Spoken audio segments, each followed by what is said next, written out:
कपड़ा, मकान और जीवन की सारी आवश्यकताएं जितना अधिक से अधिक तुम उनका उपभोग कर सको, भोग कर सको, वे अनिवार्य हैं, उनको इकट्ठा करो, लेकिन उनका अंबार लगाने में अपनी जीवन ऊर्जा को मत लगा दो। उसके बाद जो भी जीवन ऊर्जा बचे, जीवन ऊर्जा तो वही है, जो भी जीवन ऊर्जा बचे उस ऊर्जा को अपने भीतर बैठे राम से संबंध जोड़ने में लगा देना।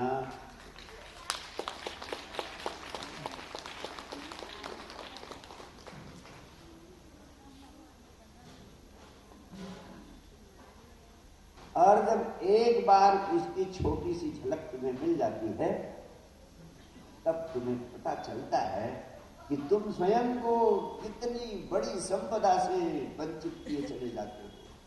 मैं बार बार आपसे क्यों कहता हूं कि ध्यान है तो सब कुछ, ध्यान नहीं तो कुछ नहीं, क्योंकि ध्यान ही एकमात्र औषधि है जिससे तुम्हें परम आनंद की, परमात्मा की, राम की, कृष्ण की झलक मिल सकती है।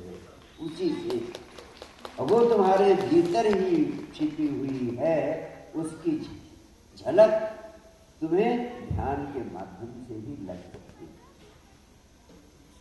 और जब उसकी झलक एक बार लग जाती है, जब उसका स्वाद एक बार लग जाता है, तो तुम्हारी अंतर यात्रा स्वतः शुरू हो जाती है और वो परम को प्रकट कर देती है। कोई तारी लग गई थी, कोई झलक लग गई थी मीरा को, इसीलिए मीरा दीवानी हो जाती है। कोई झलक लग गई थी तुलसी को, सूर को, वे उनके दीवाने हो गए। तुम्हें भी झलक लग सकती है और ये झलक पैदा करना बहुत जरूरी है। आपसे अपने जीवन की एक अनूठी घटना का उदाहरण देना चाहिए, बहुत छोटा, करीब 8-9 वर्ष की उम्र का, पक्का याद नहीं, कोई 8-9 वर्ष की उम्र रही होगी, बच्चों के साथ गांव की बाग में खेल रहा। और हमारे बचपन के खेलों में एक खेल होता था कि हम जहां हैं वहीं तेजी से चक्कर काटने लगते थे, घूमने लगते, इसको विरली कहते। और जब तेजी से चक्कर काटने लगे, दौड़ने लगे, तेजी से चक्कर काटते तो कोई अंदाज नहीं कितनी देर में दौड़ता रहा, लेकिन इतना तेजी से दौड़ने लगा कि जब मैं रुकने का प्रयास करने लगा कि रुक जाऊं, तो रुकना ही मुश्किल हो गया, असंभव हो गया। जितना ही रुकने का प्रयास कर रहा हूं, उतना और तेजी से दौड़ रहा, जैसे किसी अदृश्य शक्ति ने मुझे ओवरटेक कर दिया। और फिर रुकने के प्रयास में पूरी चेष्टा कर रहा हूं, रुक नहीं पा रहा हूं, एक बड़ी घबराहट भीतर पैदा हुई। और उस घबराहट में कब मैं गिर गया मुझे पता नहीं। और जब मैं गिर गया, कुछ देर जब मुझे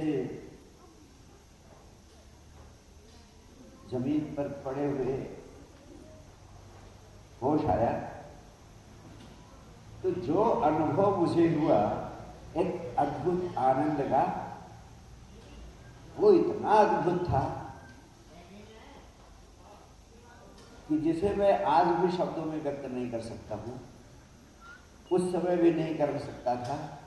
और तब इतना छोटा था कि उस बात को शब्दों में व्यक्त करना तो मेरे लिए बिल्कुल असंभव था। मैं क्या कहता किसी से, बहुत कहने की कोशिश करी, माँ से, इधर उधर किसी से, लेकिन नहीं कह पाया। लेकिन हाँ, बार बार मेरे प्राणों में यही प्यास लगती कि वो जो अनुभव हुआ था मुझे, वो जैसा लगा था मुझे, वो मुझे फिर किसी बहाने लग जाए। और वो क्या है, कैसे हुआ था, ये प्रश्न मेरे भीतर पैदा हो गया। और मैं आपको सच्ची बात कहूं, उसी अनुभव को प्राप्त करने की प्यास के चक्कर में मैं धीरे धीरे आध्यात्मिक दृष्टि से खोजने लगा उसे। और मेरी अध्यात्म की यात्रा वहीं से शुरू हुई कि आखिर वो कौन सी चीज है।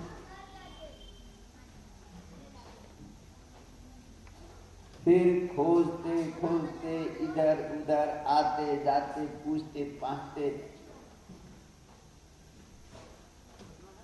पढ़ते समझते, सारी चेष्टा करते करते जाने कितने लोगों के पास गया।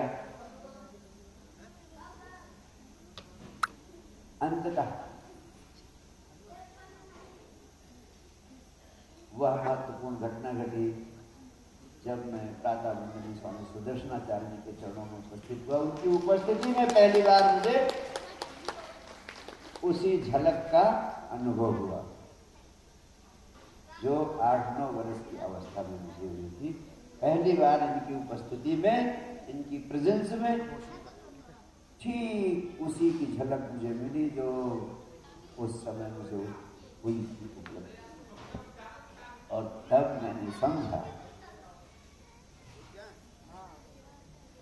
करता करे न कर सके, गुरु करे सो होय।